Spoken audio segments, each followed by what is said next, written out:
Nakaro ang natamaan iti ulo iti maysa a lalaki. Kalpasan nga pinaltupaltugan, dagiti masuspetsa nga saan pay a mabigbig. Usar iti armas nga kalibre 45 ken M16 Armalite rifle. Babaen met lang iti sangapulo nga kapsula ang narekobre iti pulis. Indem nga M16 o patmet iti kalibre 45. Ang nagresultaan iti pinakaborbor iti kuppo-kuppo iti biktima. Ang managan ti Gomercindo Aquino, 45 ti tawen na, nasawaan nga agindeg iti barangay Bulala, Syudad Tibigan. Basar ti inisyal nga imparwar nga investigasyon iti kaming iti kapulisan iti nadakamat a syudad. Gain dadoolwan ni Police Chief Inspector Ernesto Navarro Jr. ken ni Police Superintendent Daniel Coronel iti scene of the crime operation wenno soko agarop alas 5 iti parbangon itatay Agosto 24. Adu iti nakangeg iti pinagsasorno iti putok iti paltog gem sa andamet a pagarupen nga addanatay. Kalaksida na lang dinapan kinita iti kasinsin iti biktima ket itan nga nakita na metten ni Aquino nga napasag iti kalsada ket ita nga dagos anapan nagpatulong tapno mai-report iti kapulisan. Insigi damit nga nagresponde dagiti kaming iti PNP Bigan.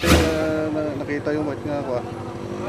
Talagang labas ko labas utakan di tao tapos di lang tama na yung left eye na talagang patalin talagang tagus-tagusan labas dito yung likod tulo.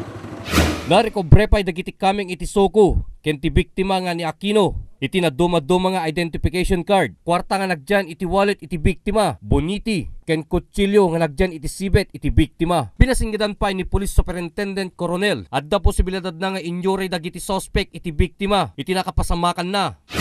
Talagang ako dati victim. Da inuray da dito makita yung dati area tayo.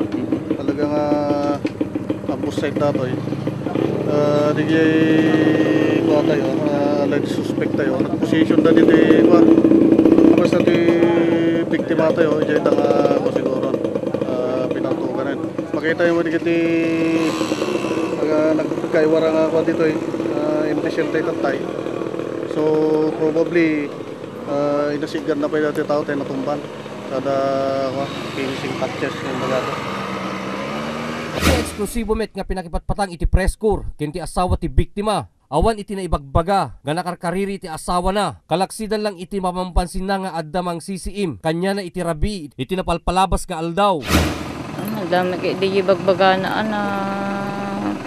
damang pampanta kanya ti kuha taka namin nagtaul-taul leta aso kung kunana. Kumela ti bagbaga na siya. Papanan ako matatay abo sa tibigat. Tinawaga altay biga sir sa dagseng nga jawi ko day biga taga po na pala Mindoro buen kunana kurain na tang kunana gaputan ja me maburay nakadano nga ti asirig ti airport hindi pang kaya dami karalibangan.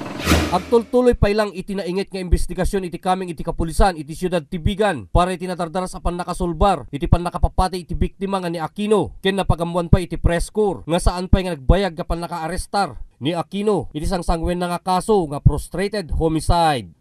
Para ti press corps, Ryan Pardo.